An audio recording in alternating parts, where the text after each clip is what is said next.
If this Ramadan has left you worried about your child's connection with Allah, then this is one podcast this Ramadan that you can't miss.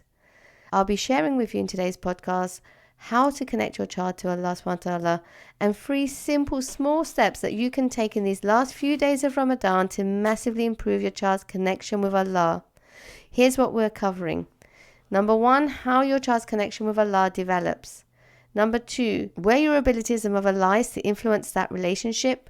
Number 3, how children disconnect from Allah and what you can do about it. Number 4, 3 things to do while it's still Ramadan to connect your child to Allah. This is definitely one for every mum. You're going to love this podcast. Let's get straight into this. Welcome to the Happy Home Podcast, where we help Muslim mothers create success and happiness in their personal, professional and family life and raise their children as happy, pious and productive Muslims. My name is Sayed-Hossen and I am your host and the founder of the Happy Home Institute. Hey, Assalamu alaikum and welcome to this week's podcast. Now, Ramadan is a key time where we focus on our child's connection with Allah, probably more than ever. You know, it's that time of year where what you want for yourself, you want for your child, and you've got big aspirations for your child. So you might be wanting them to spend the day reading Quran. But the problem is you might be seeing them waste their day on the screens instead. Or you're wanting them to pray their sunnah prayers and take advantage of these, huge blessings and increased reward in these special days. And yet they're messing around after Salah. Or you might be wanting them to make dua before iftar and use that precious time when duas are answered, and instead they're arguing with each other. Ramadan is a time where we want to connect with Allah. We want to take the opportunity to get closer to Allah. And we want the same for our children too.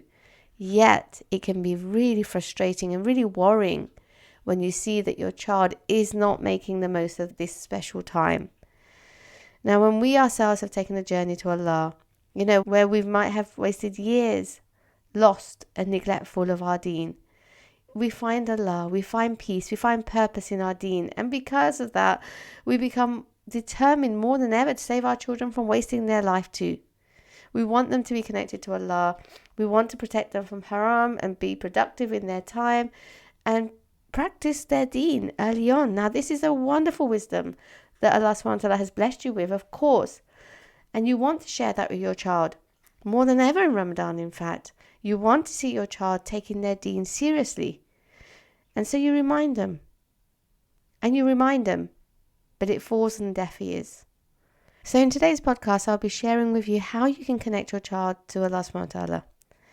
And more importantly, the mistakes that we make as a parent that push our child away from their deen, so you can stop making those and be aware of them, because we never do it on purpose, we're just not aware. So this is a really, really important podcast that I urge you to, listen to fully and share with every mother you know, because we all want the same thing. We want our children to be connected to Allah.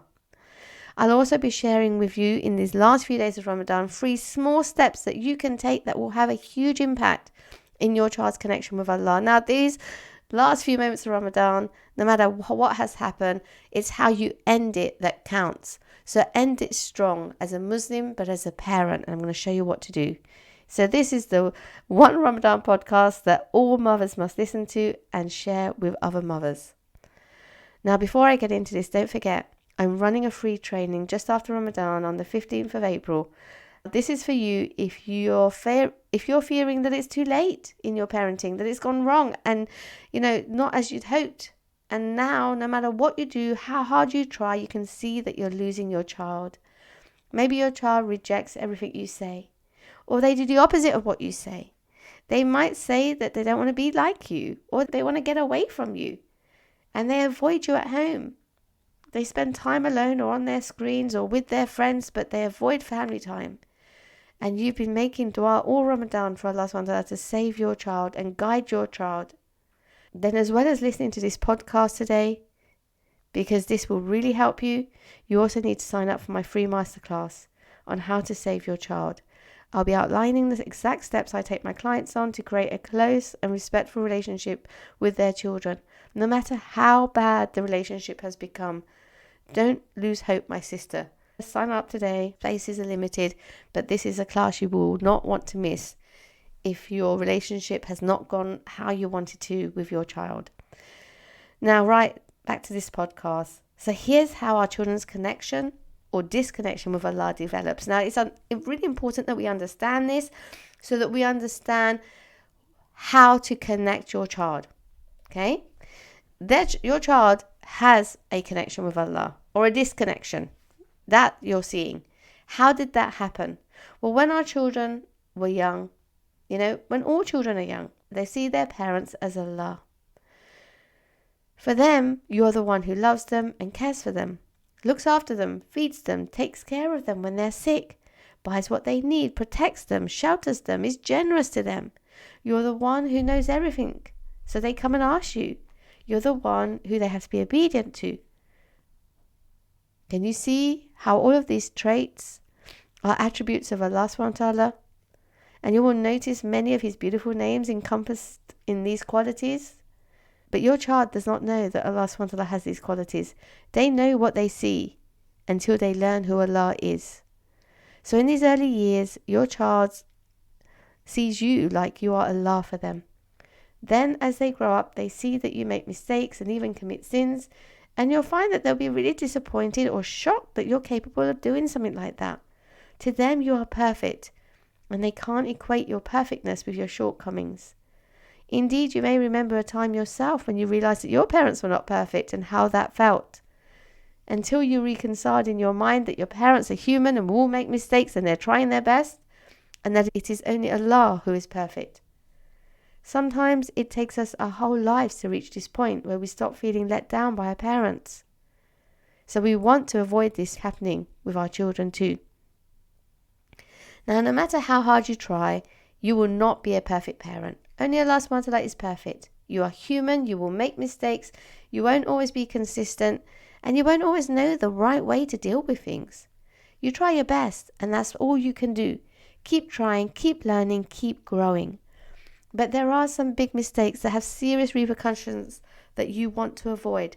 That is why I produce these podcasts, to help you grow as a parent without making big mistakes in your parenting at the cost of your child. Now, here are the mistakes we're making regarding our child's connection to Allah. You see, most parents teach their child knowledge of Allah and of His deen, like how to read the Quran or pray and live as a Muslim.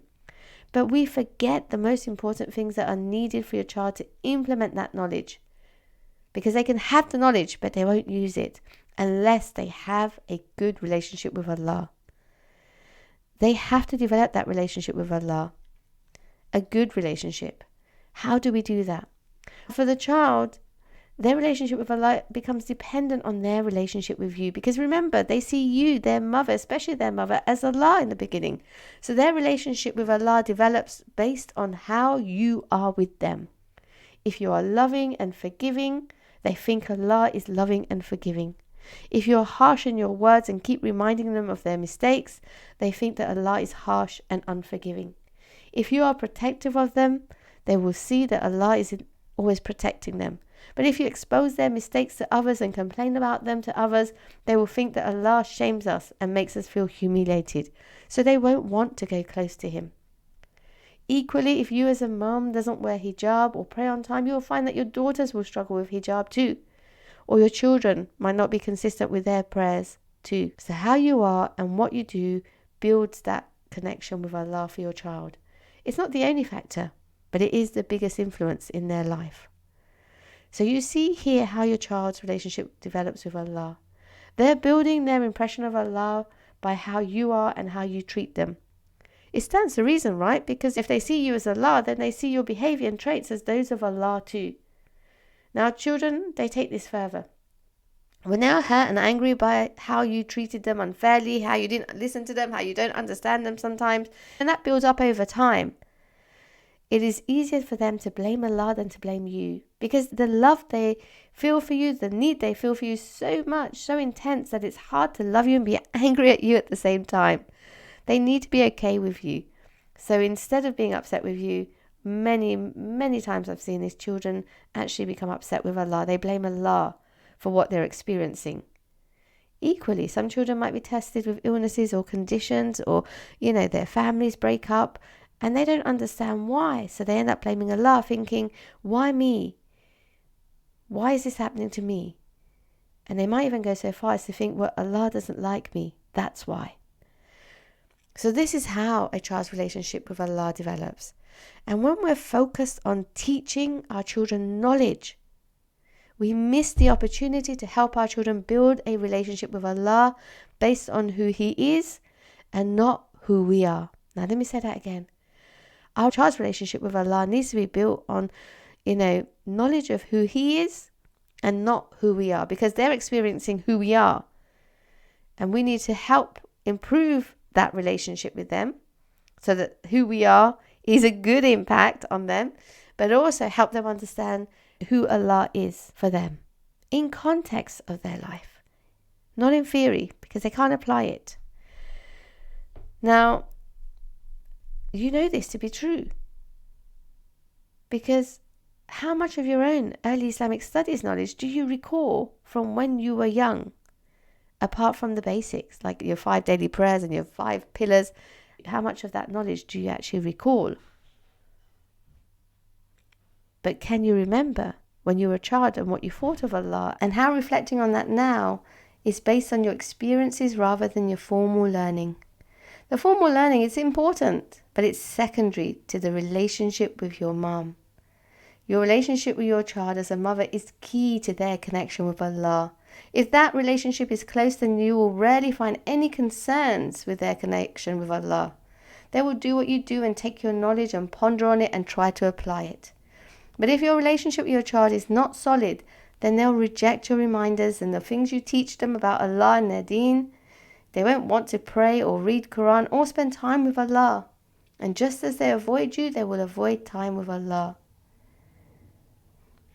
Now, when we understand this as mothers, and this knowledge that I'm sharing is key, we must bring it into our parenting and share it with others so that we can all put our efforts in the right place, because we're all making effort, no doubt, but we need to put it in the right place.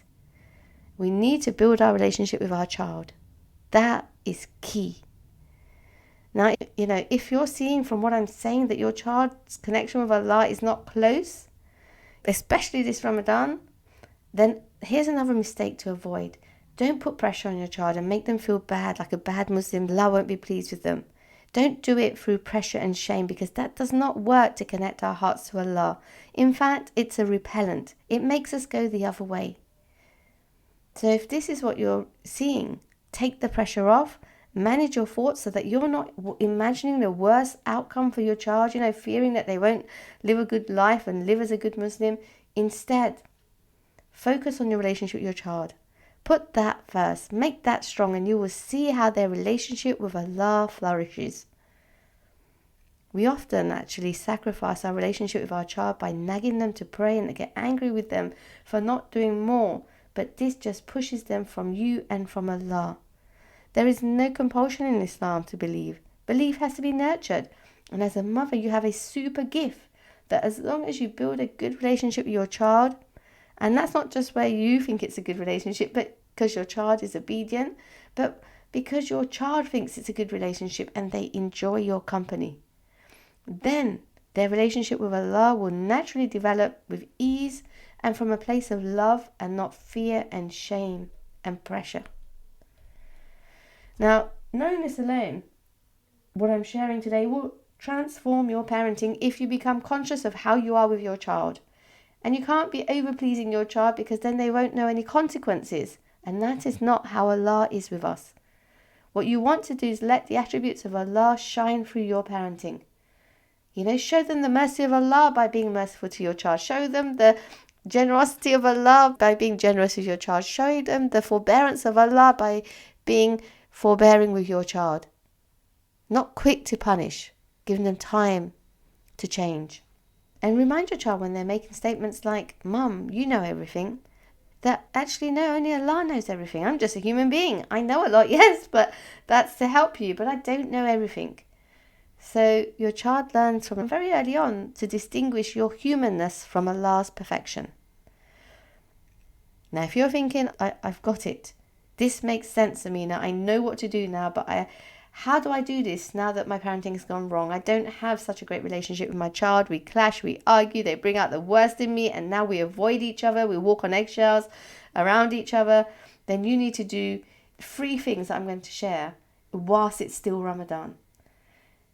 Number one, don't just ask Allah to guide your child. Go a step further. Ask Allah to help you develop a beautiful, strong relationship with your child so that you can really help your child excel in their spiritual connection, their mental well-being, their self-esteem, their life success. Dua is the first step, and Ramadan is the best time. Number two, take the pressure off your child. Remind them that Ramadan is the best time to get close to Allah, that no matter what shortcomings, we have had as parents, know that Allah is perfect and has always been there for them, even when you haven't been able to give them what they need. And ask them to talk to Allah. Tell them the best way to get close to Allah is talk to Allah about what they need. And if life hasn't gone as planned, or given them what others have, then know that it's not because Allah doesn't love them, but because Allah loves them so much that this is to help them grow into someone who's very successful. Just like medicine, you might not like it, but it makes us better. Whatever you need or worry about, talk to Allah about it. Allah is always listening to them and loves it when they ask of Him. This is the key message. When your child understands that, it will be easier to go closer to Him. Now, this conversation with your child, keep it short. Don't lecture your child or go on for too long. They switch off. Pause, give them time to reflect, and if they've got any questions, they'll ask. But if they don't, that's okay too. This conversation will start helping your child see Allah differently. And then pray as a mum. Go pray while it's still Ramadan, especially for Allah subhanahu wa ta'ala to bring your child close to Him and help you to help that happen. Even if your child takes one step forward in the right direction, it's better than taking any steps backward. And the third thing you should do is remember to sign up for the masterclass. The link is below, or depending on where you're listening to this, it might be in the description or the comments or the post, but I'll give it to you here anyway in case you can't see it. It's www.happyhomecoaching.com/save. Plus, in that masterclass, I'll be making a special announcement that you will love and will want to be amongst the first to hear it, especially if you want more help with your parenting. So that's it. Let's wrap it up for now. I hope you have the most blessed last few days of Ramadan. No matter how it has gone, end it strong. Leave it in the best way. End Ramadan with how you wish it had been the whole way through, in the way you are with your children, in the way you are connecting with Allah, feeling the love of Allah. Spend as much as these last few days not only making dua but being grateful to Allah, because Allah will increase you, inshallah. And may Allah accept it from you, and may Allah grant you the best in this world and the hereafter, and may Allah grant you a happy home in this world and the hereafter. Ameen. Assalamu alaikum wa rahmatullahi wa barakatuh. Take care, my sisters. Until next time.